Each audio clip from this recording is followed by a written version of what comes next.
Aerys Targaryen was the last of his name to sit on the Iron Throne. Known far and wide as the Mad King, his was a reign of instability and terror. The Seven Kingdoms are well rid of him and his kind.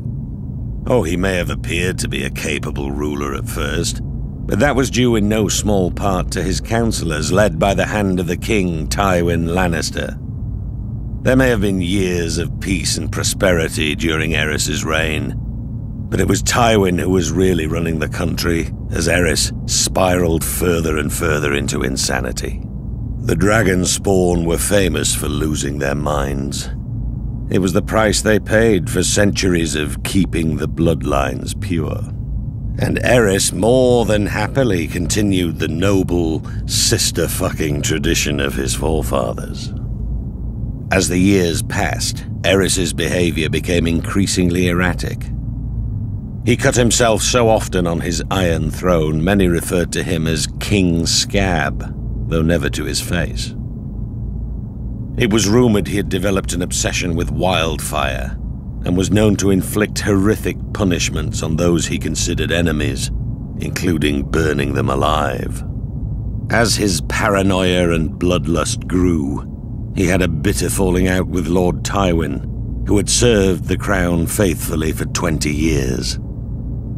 At least Tywin was able to leave the job with his life and fortunes intact.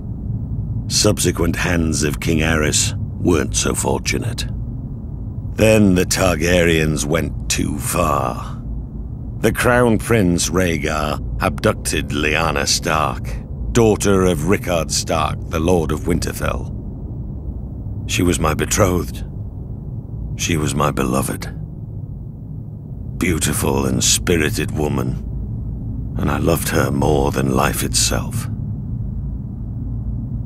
Rhaegar went south with Lyanna, hiding her away in Dorne. What harm he inflicted on the poor girl, the gods only know. Brandon Stark, Lyanna's eldest brother, was outraged. He rode to King's Landing to confront the king and demand his sister's safe return. Instead, Aerys had him executed, his father, Rickard Stark, as well. There wasn't much left to discuss after that. Aerys feared their loved ones would seek revenge for what he did. He was right to be afraid. Aerys wasted no time in calling for the heads of Brandon's younger brother, my friend Eddard Stark. And my head too, of course. I'm sorry he didn't come looking for it himself.